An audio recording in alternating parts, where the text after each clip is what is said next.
Welcome to the Self-Esteem and Confidence Mindset with me, Johnny Pardo.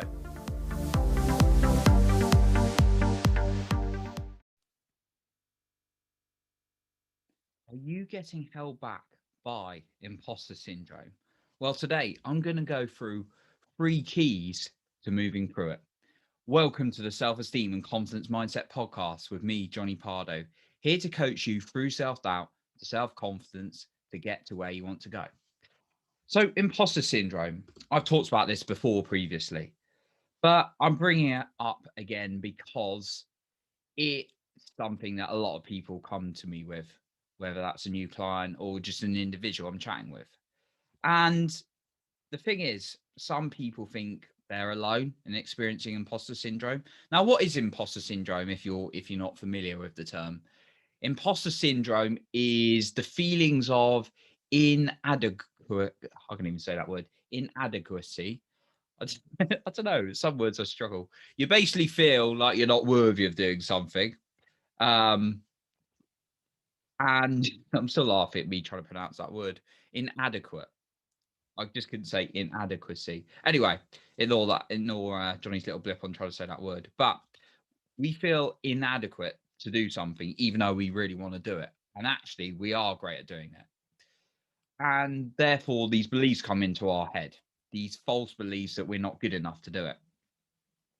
So that's what imposter syndrome is. And it's a shame because it does ruin a lot of people's success. Because if you let imposter syndrome get on top of you and that negative voice in your head get on top of you, then you're not going to be able to progress. So this is something I'm very, very strong on, because there's often misconceptions that, like, not, it's just something that very few people experience, when actually quite a lot of people experience it. It's a bit like when we think the misconception that we think confident people have zero fears, which is one of the worst misconceptions, because every single human being on earth has fears. It's just how we go through them that counts. So it was something I was talking about with some coaches recently, and some 6-7 figure coaches at that. And they were saying they experience imposter syndrome too. And it pops up for me now and then, I must admit, when I'm going into a new territory or I'm trying something new. So, for example, I'll give you an example. So I've just jumped. I'm always looking to grow myself, and to grow yourself, you sometimes have to put yourself, or quite often, you have to put yourself into environments where people are a lot stronger than you are at something, and therefore that's going to push you. So with a lot of groups I've made friends with and network with, you sometimes work really hard and you progress, but you feel like you need that next level. And therefore I put myself into a new network group where people are really, really killing it in their business, and you should never compare. And I'm not saying I'm not doing awesome as well, because I'm doing incredible. And I always promoting how well you're doing to your own self. So well done, Johnny, you're doing great. But I want to push myself. And actually, one of the feelings when I've gone into that group is, wow, a little bit, the voice is coming in and going, whoa, Johnny, whoa, are you sure you should be joining this? And that's just a little bit of fear popping up. But I know it's there and I'm able to deal with it very, very quickly. And I'm going to go through some of those tips today. But there's been other examples in my own life when I even started coaching. And I've shared this before, but this might be the first time you've heard it. When I first started becoming a coach, I was like, who am I to be charging people? I mean, what am I doing? Like, going out to the world and coaching people, like making an impact and charging people for it and making it a service. Like, who am I?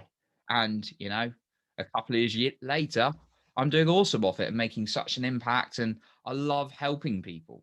It's so thrilling for me to just see someone go for a journey. But a couple of years back, I would have just been terrified. There's times I've been on a couple of radio interviews or podcasts, high profile, and they've been like, quite big level for me. And I'm like, whoa, whoa, whoa, whoa, whoa. Who are you to be this expert in self-esteem and confidence going on this podcast? Not particularly recently, because I've moved through that, but there are times where I was very much like, whoa, maybe you shouldn't be doing this, Johnny. just that little voice popping up. And when I've started jobs in the past, that's been huge. Like, are you in the right environment here? Maybe this job isn't for you. Maybe you're not cut out for this career. And actually, day-to-day jobs in the past, I probably wasn't, that probably wasn't a right fit, but not in the way that I'm not good enough, but in the way that I was destined for something a lot more. But I used to think it in a way like I'm not good enough. So I've definitely experienced it as well. So imposter syndrome is your brain's way of trying to keep you safe. That's all it is. It's the survival part of the brain just going, whoa, let's calm down. Let's not go too far out of our comfort zone because we might get hurt. And if you want to make progress, unfortunately, you're going to have to accept that there may be rejections or setbacks along the way. If you don't want them, that's fine. Just go and hide away somewhere and do nothing for the rest of your life.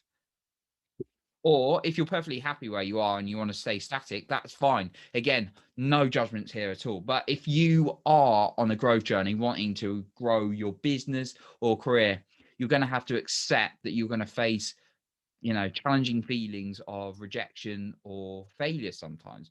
But when you get that success or, you know, touching other people's lives, that's one of the most fulfilling feelings. However, imposter syndrome will play up sometimes in those cases. So, like I said, so many people reported it. I was listening to Marie Forleo on this, and she was saying there was something around research that suggested 70 to 80% of entrepreneurs were experiencing this. So, wow, definitely a lot of people experiencing this. And in the wider population, not just entrepreneurs, but many people. Now, what can you do? I'm going to go through 3 keys. And when I say 3 keys, I'm going to guide you through 3 questions. I'm going to coach you through 3 questions. Again, this is me guiding you. And you know the right answer for you. You know you best. So go with that. That's what I'm telling my individual one-to-one clients. This is always what I'm telling my group coaching clients as well. You've got to make the best decision for you. But I'm here to guide you and give you tools and techniques to get you through there. Okay. So the first question is, are you praising yourself enough? Because if you don't praise yourself enough, you're not going to be a very good cheerleader for yourself. So when that imposter syndrome does start coming in and maybe something does slightly go wrong, your brain's going to go, see, told you so, or you shouldn't be doing this, just pull out now. But if you're not constantly praising yourself, it's going to be very difficult to, keep going. So ask yourself, are you praising yourself enough? And one exercise I always like to give people is 5 minutes praise a day because it really made a difference to me. Just writing down for 5 minutes all the great stuff about you, no matter how small, because that's going to show you how you're worthy. And if you're going up for something specific, if it's like a big speech you're about to present, or you're going to go for a business deal, write about past experiences similar that you've achieved, even if small, you know, even if you like think back to school when you had to do a presentation to a group, even if you're thinking about how you influenced someone into your business previously and it's helped them, just write anything for 5 minutes. And that's one thing I'm going to say. But are you praising yourself enough? That's the first question. And often people think, I'm not praising myself enough and do nothing about it. But is that really going to do you any favors, honestly, if you keep not praising yourself? Like, I think for me, myself, it is foolish not to praise myself every single day, because there are going to be a lot of challenges. And if I'm not backing myself 100%, it's going to be a lot harder. So the second key is, have you got the right community around you? Now, it's not to say you need everyone in your life 100% your cheerleader and whatever you're going to do. But if you've got a majority of people in your life who are dragging you down and you're talking to them about something and you're experiencing imposter syndrome, that's just going to make it worse. This sounds like very common sense, but common sense isn't that common, unfortunately, especially when we operate on autopilot mode and just go through life and we're not always that self-aware because we're all so busy. But if you've got people saying, yeah, I don't really think you're good enough to do this, are you really worthy of that? even if they're generally like pretty nice, but they've got their own limiting beliefs about perhaps running a business or being an entrepreneur or going for the career you're in or just anything you're going for, or like if it's in your personal life, you're going for a relationship, they got limiting beliefs, and you start hanging out with those people, then it's going to be hard the majority of the time and taking on board what they're saying. It's going to be harder with your imposter syndrome. So really think about that. And the final point, so the question on that second key is, have you got the right support? And it's easier now than ever to get the right support in community groups online. And there's so many events on. Obviously, depends where you are in the world with the whole pandemic situations, but places are opening up, certainly in the UK and certain areas of the US. So ask yourself, is there like communities I could go to? And if not, what can I look at online? There's plenty online in this day and age for powerful communities to help support you. I know for me in my coaching networks that we all support each other when we're feeling we're struggling or we're having down days. And the third point is do it anyway. It's this sounds so simple. Like it's as simplistic as the book Feel the Fear and Do It Anyway. The concept of that idea. You don't If you experience imposter syndrome and you're going towards something and you let it get the better of you, then it's always going to get the better of you. And just being honest. But if you work through it, it shows your brain, wow, I am worthy of doing that. And then you've got evidence. And to go alongside this and what I was talking about on praising yourself, keep a record of all these things because we're so easy. It's so easy just to like forget about the things we've achieved. I was talking to someone I worked with the other day and they were saying, oh, I just remembered all these amazing things I have done in my life. And I was like, yes. Do you know how great that feels to see someone actually have that realization of how amazing and magnificent they are? And for them to realize it, it's just so amazing. And so just keep doing that. Just keep recalling day in, day out all the amazing things you have done because we're so bad at being our own worst critic. But those are my three keys. So to summarize again, the first one, keep praising yourself daily. How can you do more of that?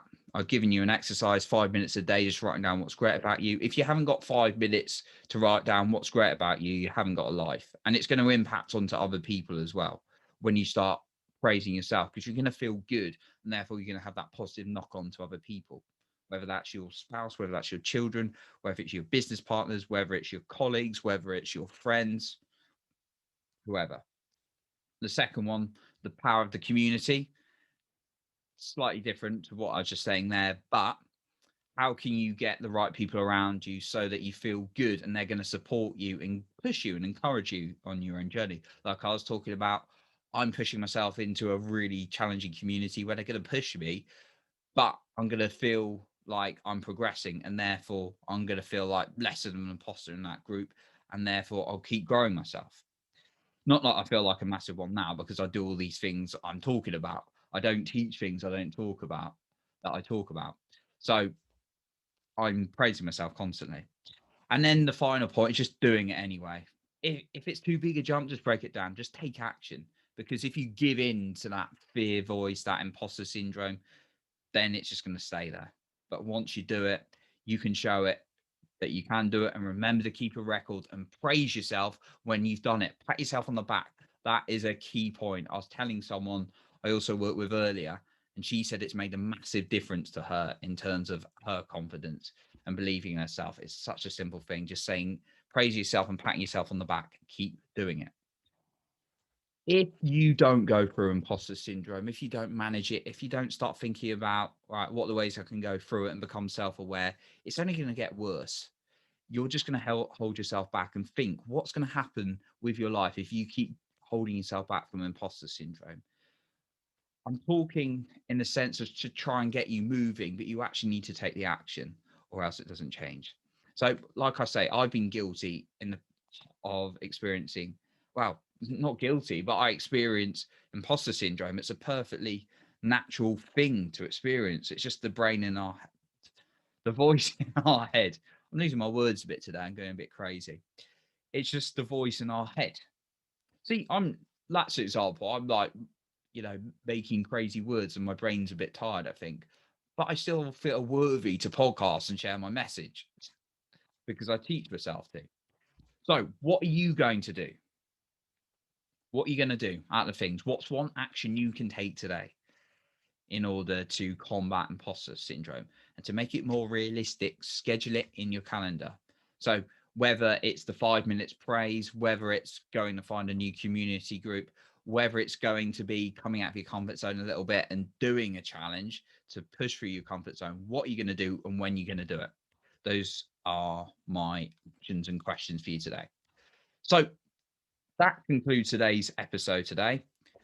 I hope you have gained a lot of value. Of course, if you want to connect with me, you can find me on Instagram. My handle is @johnny.pardo, or on Facebook and LinkedIn. I'm starting to use more and more LinkedIn. So if you're on LinkedIn, please connect. It'd be great to chat.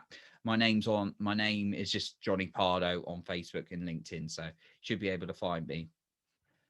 I really look forward to chatting to you then. So thank you so much for listening today. And if you've appreciated this, please share this with your friends and family so we can reach more people. And also, if you could give this a rating on Apple Podcasts, that would be hugely appreciated, just so we can reach more people with the show as well and help them really boost their self-confidence and get through the self-doubt. I appreciate you, and keep building that self-confidence to get to where you want to go. And I will see you in the next episode.